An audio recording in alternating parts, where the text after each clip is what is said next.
हाय मित्रों, नमस्कार। आपका अपना यूट्यूब चैनल जीपीएम क्लासेस में आपका स्वागत है।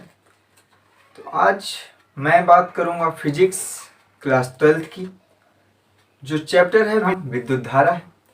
तो सबसे ज़्यादा इसमें जो क्वेश्चन पूछा जाता है इस चैप्टर से, वो पूछा जाता है ओम का नियम। ओम का नियम की व्याख्या कीजिए, उनके नियमों की व्याख्या कीजिए, उनका नियम क्या होता है, उनका ग्राफ क्या होता है।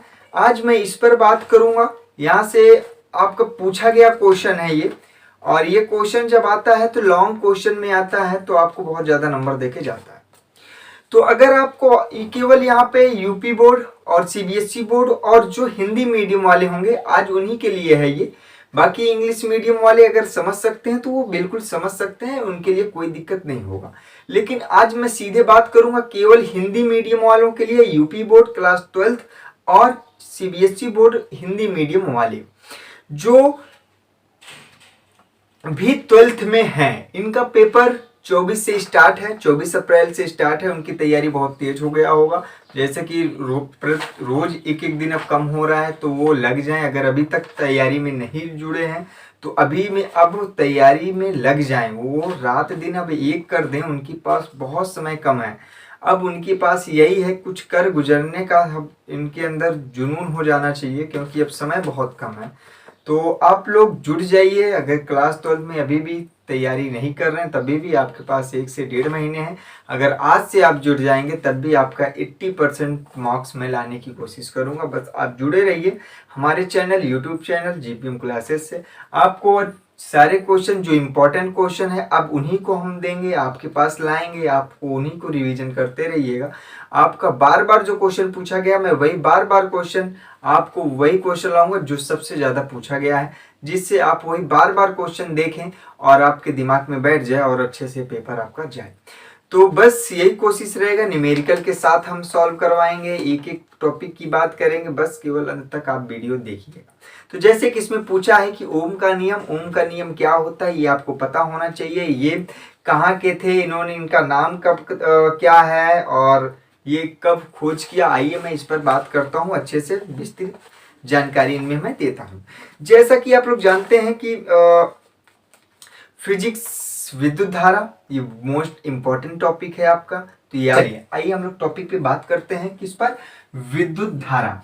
विद्युत धारा पहले होता क्या भैया, इलेक्ट्रिक करंट होता है। जैसे कि सब लोग परिचित होंगे इलेक्ट्रिक करंटों से, क्योंकि घरों में वायरिंग हुई है, सब कुछ, आप लाइट पंखा सब कुछ जलता है तो उसमें करंट विद्युत धारा जरूर लगता है, आप देखे हैं तो इससे आप अच्छे से परिचित हैं। जैसे कि कुछ भाई हमारे ऐसे भी होंगे जो कुछ ना कुछ अपने कारीगरी से कुछ ना कुछ बनाते हैं, करते हैं, प्रैक्टिकल करे होंगे, बनाए होंगे, तो अब जानते हैं। तो आइए हम लोग देखते हैं उनमें कैसे फ्लो करता है, वो भी मैं आपको बताऊंगा कैसे क्या कैसे होता है, ये सब मैं बात करूंगा। बस आप देखिए आइए हम बात करते हैं ओम का नियम। पहले तो ये हमें पता होना चाहिए भाई, ओम का नियम जो होता है ये वैज्ञानिक कहाँ थे, इनका नाम क्या है। इनका नाम डॉक्टर जॉर्ज साइमन ओम है। इनका नाम क्या भैया, जॉर्ज साइमन, डॉक्टर आप लगा दीजिए, डॉक्टर साइमन ओम है।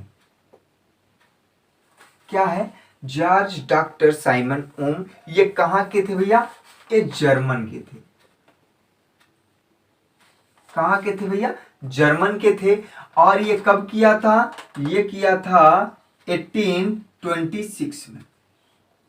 कब किया था, 1826 में, जब इन्होंने साइमन ओम ने इन्होंने बताया कि क्या किया था इन्होंने, जब किसी चालक में इन्होंने देखा कि जब किसी भी चालक के धारा के सिरों पर लगाए गए विभवांतर तथा उसमें प्रवाहित होने वाले विद्युत धारा का संबंध एक नियम द्वारा व्यक्त किया गया, जिसे ओम का नियम कहा गया। जिसे हम क्या कहें, ओम का नियम कहे। मतलब हमारे बात को थोड़ा एकदम ध्यान दीजिएगा। ओम के नियम के अनुसार उन्होंने बताया यदि किसी चालक की भौतिक अवस्था परिवर्तित, भैया भौतिक अवस्था क्या होता है, भौतिक अवस्थाएं 3 ही तो होती हैं। पहले आता है ताप, दूसरे नंबर पर आता है लंबाई, फिर आता है क्षेत्रफल। इनके किसमें, ताप अवस्था और क्षेत्रफल में होने वाले अपरिवर्तित अपरिवर्तित रखी जाए, यदि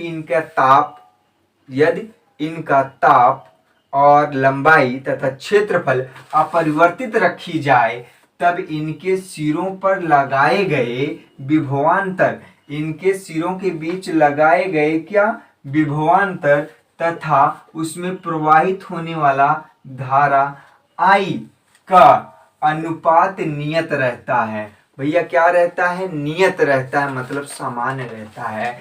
आइए इनका कहते क्या, V/I इज इक्वल टू नियतांक, या हम R बराबर भी इसे हम डिनोट कर सकते हैं I/R को, और इसी R को हम कहते हैं क्या भैया?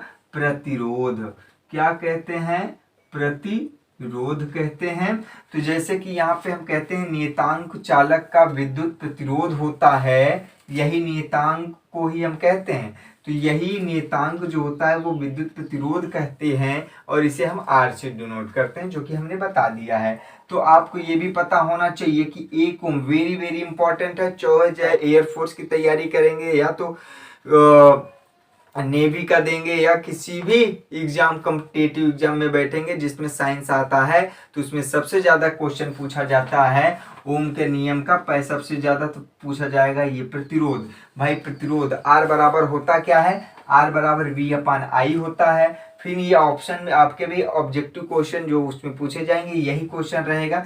R का प्रतिरोध क्या होता है, R बराबर क्या होता है, ओम के नियम किसके अनुसमानुपाती होता है, या इसमें क्या समान होता है, ये सब चीजें पे बात की जाती हैं। तो यहाँ पे हम बात करेंगे कि इस नियतांक को चालक, ये तो आपको पता हो गया कि R हमारा क्या होता है? नियतांक होता है, जिससे हम विद्युत प्रतिरोध कहते हैं। फिर हम बात करेंगे ओम का नियम। ओम का नियम क्या होता है? 1 वोल्ट/1 एम्पियर होता है। 1 ohm is equal to 1 volt 1 ampere, या मैं कह दूं 1 ओम किसे कहते हैं? किसी भी परिपथ में 1 वोल्ट धारा तथा 1 एम्पियर में बहता हो तो उसी को हम ओम कहेंगे, क्योंकि 1 वोल्ट/1 एम्पियर कहने का मतलब यही है कि 1 वोल्ट विभवांतर में 1 एम्पियर विद्युत धारा अगर प्रवाहित हो, अगर उसमें प्रवाहित हो तो वही कहलाएगा हमारा 1 ओम। ध्यान रखिएगा 1 ओम बहुत पूछा जाता है, 1 ओम का डिफिनेशन पूछ लिया जाता है, 1 ओम किसे कहते हैं पूछ लिया जाता है, तो आपको सीधे सीधे यहाँ से आप उत्तर दे सकते हैं। फिर पूछेगा विभव। विभव की वैल्यू मान क्या होती है? विभव का जो मान होता है भैया वो 10⁸ EMU होता है। कितना होता है? 10⁸ EMU होता है। फिर धारा, यहाँ पे ध्यान दीजिएगा, धारा का मान जो होता है 10⁻1 EMU होता है। फिर यहाँ पे प्रतिरोध क्या होता है भैया? प्रतिरोध की वैल्यू भी पूछ लेगा, वो पूछेगा कितना। यहाँ पे देखो इलेक्ट्रिक मैग्नेटिक यूनिट की बात करता है, इलेक्ट्रोमैग्नेटिक यूनिट की पूरी बात करेगा। इसमें जो मैग्नेटिक यूनिट होती कितनी होती है? 10⁹ होती है। कितना होती है? 10⁹ होती है। और सबसे ज्यादा जो पूछा जाता है वो पूछ लिया जाता है प्रतिरोध की बीमा क्या होती है भैया? प्रतिरोध की बीमा होती है mL⁻2T-3A⁻²। वेरी वेरी इंपॉर्टेंट है, इसको लिख लीजिएगा, सारा नोट बना लीजिएगा, इसको एक कॉपी पे नोट कर लीजिएगा। यहाँ से आपका 100% क्वेश्चन अगर ऑब्जेक्टिव क्वेश्चन देता है तो 3 ऑब्जेक्टिव क्वेश्चन 4 बनाएगा। एक बनाएगा R बराबर क्या होता है, दूसरा अगर ऑब्जेक्टिव क्वेश्चन बनाएगा तो 1 वोल्ट किसके बराबर होता है, दूसरा अगर बनाएगा 1 विभव के बराबर कितना होता है, दूसरा बनाएगा प्रतिरोध के बराबर, तीसरा बनाएगा धारा के बराबर। ध्यान दीजिएगा, चौथा क्वेश्चन जो बनाएगा वो प्रतिरोध की बीमा बता देगा। ये तो थे 1-1 नंबर के क्वेश्चन, जब 1-1 नंबर के ये इतने क्वेश्चन बना सकता है। फिर लॉन्ग क्वेश्चन में जब बनाएगा तब 4 से 6 नंबर का क्वेश्चन बनाता है, पूरा डिस्ट्रीब्यूट करवाता है, पूरा आपको डिफाइन करवाता है वो ओम के नियम क्या होता है, उसका प्रतिरोध, उसका मात्रक, उसका बीमा, सब कुछ पूछता है। आपको सब कुछ लिखना पड़ेगा। तो यहाँ तक था आपका क्या, प्रतिरोध की बीमा। आगे हम लोग बात करते हैं इसके आगे। आइए दोस्तों हम लोग देखते हैं आगे। जैसे कि यहाँ पे दिया गया है कि आगे हम लोग पढ़े थे कि ओम का बीमा क्या होती है, मैं उसके आगे मैं देखता हूँ।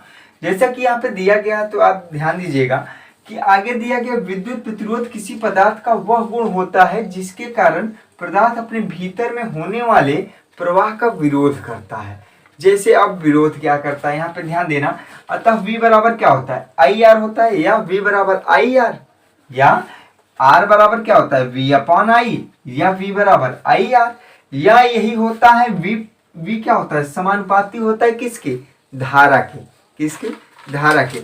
जैसा ओम का नियम जो होता है वो क्या कहता है कि जब कोई भी पदार्थ, जब जैसे हम बताएं आपको कि यथार्थ जब किसी चालक में, जैसे बहुत की चालक पे सिरों के बीच में होने वाले विभवांतर, जब भी चालक के बीच में होने वाले वह विभवांतर जिसमें क्या, जिसमें प्रवाहित होने वाली धारा, जिसमें प्रवाहित होने वाली धारा वो क्या होती है, समानुपाती होती है, जो कि ये है V समानुपाती होता है किसके, आई के। जैसे उसमें आप देख रहे हैं उनमें उत्पन्न होने वाला विभवांतर और उसमें प्रवाहित होने वाला धारा कि क्या है, समानुपाती दिख रहा है।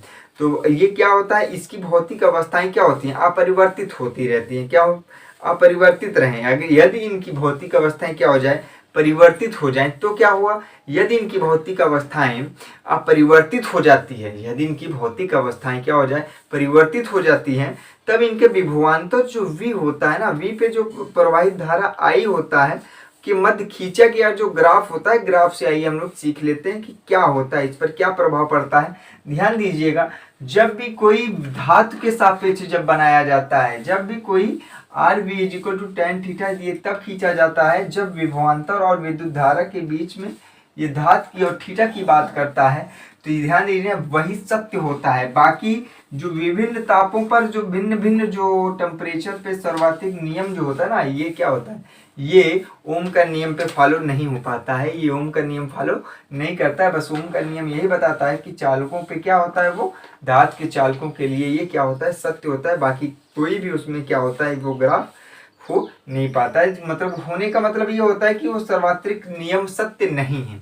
बस इनका कहने का मतलब है कि वो सत्य नहीं है, बस केवल क्या सत्य है कि जब भी ऐसा नियम होगा तो ये किसके पालन करता है, ओम का नियम धातु के चालकों के लिए ही सत्य होता है। जैसे कि आप लोग जानते हैं कि जैसे कभी भी आपने ओम देखा होगा कि ऐसे बनाया जाता है ना, 1 ओम 2 ओम या ऐसे, तो इसको हम कहते हैं क्या भैया, ओमेगा कहते हैं। क्या कहते हैं, ओमेगा कहते हैं, भूलिएगा मत, इसे क्या कहते हैं, ओमेगा कहते हैं। दे दिया जाता है 1 ओम 2 ओम 3 ओम, तो यहाँ पे इसका जो वैल्यू होता है उसे हम कहते हैं क्या, ओमेगा। तो ये था हमारी आज ओम के नियम की बात। ओम का नियम याद रखिएगा, वेरी वेरी इंपॉर्टेंट होता है। जितना हमने बताया उतना आप कॉपी में लिखेंगे, लगभग लगभग 2 पेज जो आपका भरेगा, तब जाके आपको 2 से 3 नंबर ग्राफ सहित बनाएंगे, तब जाके 4 नंबर आपको मिलता है। इसके पहले अगर आप बस केवल 1 लाइन में लिख देंगे तो कोई नंबर नहीं मिलेगा। और फिर मैंने बताया भी 1 ओम बहुत पूछा जाता है। 1 ओम बराबर क्या होता है, 1 ओम बराबर 1 वोल्ट अपॉन 1 एम्पियर होता है, जैसे कि पीछे मैंने बताया भी था। तो ये सब था आज का टॉपिक जो था, ये ओम था। ओम की टॉपिक आपको कैसा लगा ये कमेंट बॉक्स में आप मुझे जरूर बताइएगा। तो अगला टॉपिक जो होगा वो देखते हैं, फिर उसके बाद हम बात करते हैं। जैसा कि इस बार कोशिश किया जा रहा है कि अगला टॉपिक क्या है, तो आप लोग कमेंट बॉक्स में बताइएगा कि कौन सा टॉपिक स्टार्ट करें। आप लोगों को कौन सा टॉपिक नहीं आता है, आप जरूर बताइएगा कि कौन सा टॉपिक आपको नहीं आ रहा है, तो आप लोग बता सकते हैं। क्योंकि इस समय अब फिजिक्स और मैथ ये 2 टॉपिक ही अब हम पढ़ाएंगे, ठीक है। तो आप लोग देखिए, तो इसको अब पढ़िए, कोई दिक्कत नहीं होगा। और समझाने में पूरी मैं कोशिश करूँगा एक एक टॉपिक को, इसीलिए मैंने एक एक चीज़ को मैं समझाने की कोशिश किया हूँ। कहीं भी कोई भी टॉपिक होगा, कोई भी होगा, मैं उसको पूरा समझाने की कोशिश करूँगा। और आप लोग अभी से जुट जाइए, क्योंकि अब समय आपके पास बहुत कम है तैयारी में। अगर आप अभी भी बैठे हुए हैं तैयारी, ये बस केवल 1 घंटा 2 घंटा पढ़ रहे हैं, तो आप उतना मत पढ़िए, क्योंकि अब समय बहुत कम है। अब कम से आपको कम से कम 12 से 13 घंटे रोज डेली पढ़ना है, तब जाके कुछ हो पाएगा। 12 से 13 घंटा आपको पढ़ना होगा। अब जुड़ जाइए, क्योंकि 1 महीना है। अगर आप 12 से 13 घंटे आप रोज़ पढ़ लेंगे तो मैं बताऊं तब तक कोशिश हो सकता है कि आपका अच्छा रिजल्ट बन जाएगा। और आप क्वेश्चन बैंक ले लीजिए, टेनियर ले लीजिए, जितने भी साधन होते हैं अपने तैयारी करने का सब कुछ साधन ले लीजिए। वो इधर से तो हम दे ही रहे हैं, जो भी आपके क्वेश्चन पेपर आए हुए हैं, जो क्वेश्चन पूछे गए हैं, यहाँ से वही क्वेश्चन फैक्ट दिया जाएगा जो आपके पेपर क्वेश्चन में फंस जाए। तो जिससे कि आप इसको अगर देखे रहेंगे तो आपको समस्याएं नहीं होंगी। तो यहाँ से हम आपको कोशिश करेंगे कि रोज़ एक वीडियो आपको मिलता रहे। तो आपको ये वीडियो कैसा लगा आप कमेंट बॉक्स में ज़रूर बताइएगा और अपना विचार ज़रूर प्रस्तुत कमेंट में दीजिएगा। और फिजिक्स और मैथ भी आप लोग लगाते रहिए, कहीं भी टॉपिक होता है तो आप मुझे बताइए। तो वीडियो मैथ का ऑफलाइन क्लासेस चल रहा है, लेकिन इस समय ऑनलाइन क्लास थोड़ा सा डिम हो गया है मुझे लग रहा है, क्योंकि रोज़ वीडियो नहीं पढ़ पा रहे हैं आप लोगों का। लेकिन मैं कोशिश कर रहा हूँ कि रोज़ पढ़ने का, क्योंकि मैं तो आप लोगों के लिए ही रात दिन एक करने की कोशिश कर रहा हूँ। कोशिश यही है कि आप लोगों को रोज़ एक एक वीडियो मिले, लेकिन नहीं मिल पाता है, मुझे भी बहुत दुख होता है। लेकिन मैं कोशिश करूँगा आप लोगों को एक एक वीडियो रोज़ मिले। जब तक पेपर है तब तक तो मिलते ही रहे, उसके बाद फिर गैप एक दे दिया जाएगा, लेकिन कोशिश यही करेंगे एक एक दिन मिले। तो आप लोग पढ़ाई करते रहिए, थोड़ा भी कहीं भी डाउट होता है आप मेरे नंबर पे कॉल कर सकते हैं। आप एनी टाइम कोई भी समस्या होता है आप मुझसे बिल्कुल डिस्कस कर सकते हैं। Thank you all of you. नमस्कार।